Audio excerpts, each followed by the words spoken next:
చేస్తారని. ఎఫ్ఐఆర్‌లో సెక్షన్స్‌ని పెట్టడానికి అంటే ఈ సెక్షన్ పెట్టలేదు, ఆ సెక్షన్ పెట్టలేదు. పైగా అంటే ఒక సీనియర్ ఐపీఎస్‌గా పనిచేసి రిటైర్ అయినటువంటి ఆర్ఎస్ ప్రవీణ్ కుమార్ కూడా అంటే ప్రతిరోజు ఇగో ఇది జరిగింది, ఇది జరిగిందని చెప్తూ వస్తున్నారు అనంటే ఆ సెక్షన్స్ పెట్టడానికి కూడా ఎందుకు అందులో కూడా అదయిందని అనుకుంటున్నారు? ఇప్పుడు ఎవరిని నచ్చినట్టు ఆ సెక్షన్స్ పెట్టనీకే ఉండదు.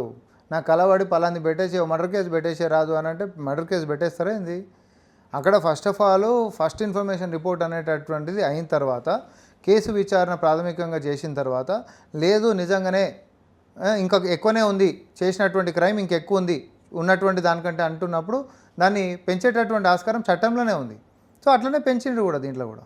కానీ బాధితురాలు తల్లి ఇక మేము పలానా దగ్గరికి పోయినాం, పలానా ఆయన మీడియేటర్గా వ్యవహరించారు, పలానా ఆయన దగ్గరికి పోయినప్పుడు ఆయన ఇట్లా అన్నారు కేంద్ర మంత్రి అని అనుకున్నప్పుడు వాళ్ళ పేర్లు చేర్చాలి కదా, ఎందుకు చేర్చలేదు, ఎందుకు చేర్చట్లేదు అనేది కూడా వస్తుంది. ఎవరు చేశారు? నువ్వు రాసినటువంటి కంప్లైంట్ కాపీని బట్టే ఉంటుంది. ఏదున్నా కంప్లైంట్ కాపీలో నువ్వు ఏమేమి రాసి ఇచ్చినావు, పిల్ల మీద దాడి అని చెప్పి రాసిస్తున్నావా, కుటుంబం అందరు కలిసి సెటిల్మెంట్ కాలేదని రాసిస్తున్నావు అనేటటువంటి ప్రశ్నలు వస్తాయి మరి ఆడిపోయినప్పుడు. ఇక్కడ వ్యవహారం అంతా ఏంటిది అని అంటే ఆ అమ్మాయి మీద సో హెరాస్మెంట్ జరిగింది అనేటటువంటి కేసు. అంటే అమ్మాయి అబ్బాయి వ్యవహారం ఇక్కడ ఉంది. మధ్యలో ఒకరిని నేను పెట్టినా, లేకపోతే నేను ఎవరు పెద్ద మనుషులతో మేము మాట్లాడుకున్నాం, లేకపోతే ఇంకోటి అయింది మమ్మల్ని బెదిరించిండు, థ్రెటన్ చేసిండు, అది వేరే కేసు, ఇది వేరే కేసు, మళ్ళీ అది వేరే కేసు. సో మీరు ఇచ్చేటటువంటి కంప్లైంట్ని బేస్ అయ్యి ఇదంతా ఉంటుంది తప్ప అక్కడ కంప్లైంట్ అనేటటువంటి ఒకటి ఉంటే ఇంకొకటి ఏదో కలబడ్డ తర్వాత చెప్తా అంటే కుదరదు. ఎందుకంటే నేను ఎందుకు పర్టికులర్గా అడుగుతున్నా అంటే ఐపీఎస్ ఆఫీసర్గా పనిచేశారు, డీజీ, నాకు తెలిసి డీజీగా ఆ స్థాయిలో వాలంటరీ రిటైర్మెంట్ తీసుకున్నటువంటి వ్యక్తులు కూడా ఈ సెక్షన్లు పెట్టలేదు, ఆ సెక్షన్లు పెట్టలేదు అని బయటికి చెప్తే అవును నిజమే కదా అనేది ఒక ప్రొజెక్ట్ అవుతుంది. సో దానికోసం ఆ ప్రాజెక్ట్ కావాలి కాబట్టి అట్లా మాట్లాడతారు.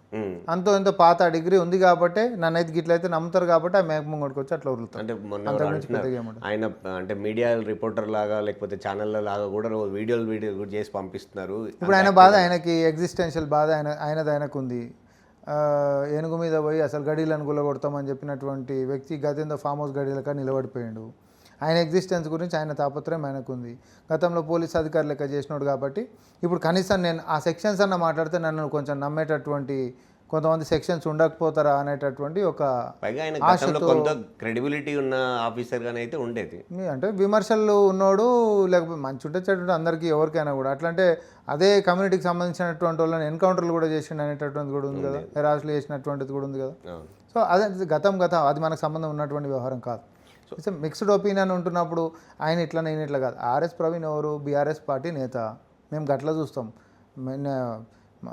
ఈ రోజుకి ఇంకా పోలీస్ అనేటటువంటి నేను ఎందుకు ఆపాదిస్తా? నాకేం అవసరం? ఆయన ఒక బీఆర్ఎస్ పార్టీ నేత, నువ్వు రాజకీయ విమర్శలు చేస్తున్నావు. సో చట్టం తన పని తాను చేసుకుంటూ పోతుంది.